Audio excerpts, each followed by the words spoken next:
এটাই এই চ্যানেলের ফার্স্ট ভিডিও। এই ভিডিওতে এমন একটা বিষয় নিয়ে কথা বলবো এন্ড দেখাবো, সেটি দেখার পর আপনারাও অবাক হতে বাধ্য হবেন। এত ছোট্ট একটা ছেলে কিভাবে খুব অল্প সময়ে ইউটিউবে সফলতা অর্জন করে ফেললো। চ্যানেলটির নাম হচ্ছে ক্রিয়েটিভ মুস্তাক। এই চ্যানেলে সে শুধুমাত্র 7টা ভিডিও আপলোড করে 12,000 প্লাস সাবস্ক্রাইব গেইন করে ফেলেছে। কিভাবে সে এই নতুন একটা চ্যানেলে এত সাবস্ক্রাইব গেইন করেছে এবং ভিডিওগুলো ভাইরাল করেছে, এই বিষয়ে কথা বলবো আজকের এই ভিডিওতে। আপনিও যদি নতুন একটা চ্যানেল খুলে সেই চ্যানেলের ভিডিওগুলো ভাইরাল করতে চান এবং ক্রিয়েটিভ মুস্তাকের মতো সাবস্ক্রাইব নিয়ে আসতে চান, ভিডিওগুলো ভাইরাল করতে চান, এই ভিডিওটা আপনাদের সম্পূর্ণ দেখতে হবে। এই ভিডিওটা স্কিপ করা যাবে না। সো ফার্স্ট অফ অল আপনি ক্রিয়েটিভ মুস্তাক এই চ্যানেলের দিকে একটু ফোকাস করুন, তার থাম্বনেলের দিকে একটু ফোকাস করেন। ক্রিয়েটিভ মুস্তাক যে তার ভিডিওতে থাম্বনেলগুলো অ্যাড করেছে, সেই থাম্বনেলগুলো অনেক সুন্দর এবং প্রফেশনাল দেখাচ্ছে। ইউটিউব হোম পেজে যাওয়ার পর এই থাম্বনেলগুলো দেখলে যে কোনো মানুষ এই থাম্বনেলে ক্লিক করবেই। আপনিও যদি আপনার নতুন একটা চ্যানেলকে ভাইরাল করতে চান, অবশ্যই আপনাদের এরকম প্রফেশনাল থাম্বনেল তৈরি করতে হবে।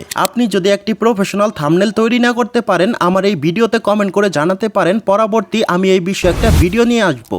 সো তারপর ক্রিয়েটিভ মুস্তাক এই চ্যানেলে যতগুলো ভিডিও আপলোড করা হয়েছে, প্রত্যেকটা ভিডিও টাইটেল সুন্দর করে এন্ড গুছিয়ে দেওয়া হয়েছে। আপনিও যদি আপনার নতুন চ্যানেলের ভিডিওকে ভাইরাল করতে চান, অবশ্যই আপনার ভিডিওতে এমন টাইটেল দিবেন যে টাইটেলগুলো ইউটিউব সার্চ র্যাঙ্কে সবচেয়ে ফার্স্টে থাকে। টাইটেল কিভাবে এসইও করবেন এই বিষয়ে যদি জানতে চান, অবশ্যই কমেন্টে জানাবেন, পরবর্তী আমি একটা ভিডিও নিয়ে আসবো। সো আশা করি এই ভিডিওটা দেখে বুঝতে পারছেন ক্রিয়েটিভ মুস্তাক এই চ্যানেলটা খুব অল্প সময়ের ভিতরে কিভাবে এত দূর এগিয়ে গেছে। আপনারাও যদি আপনাদের নতুন একটা চ্যানেলকে খুব অল্প সময়ে এগিয়ে নিয়ে যেতে চান, আমার এই চ্যানেলের পাশে থাকতে পারেন, চ্যানেলের ভিডিওগুলো দেখতে পারেন, আশা করি অনেক কিছু শিখতে পারবেন। সো দেখা হচ্ছে নতুন কোনো ভিডিওতে। যদি ভিডিওটা ভালো লেগে থাকে এই ভিডিওতে একটা লাইক করে দিবেন, আর যদি চ্যানেলে নতুন হয়ে থাকেন চ্যানেলটা সাবস্ক্রাইব করে দিবেন।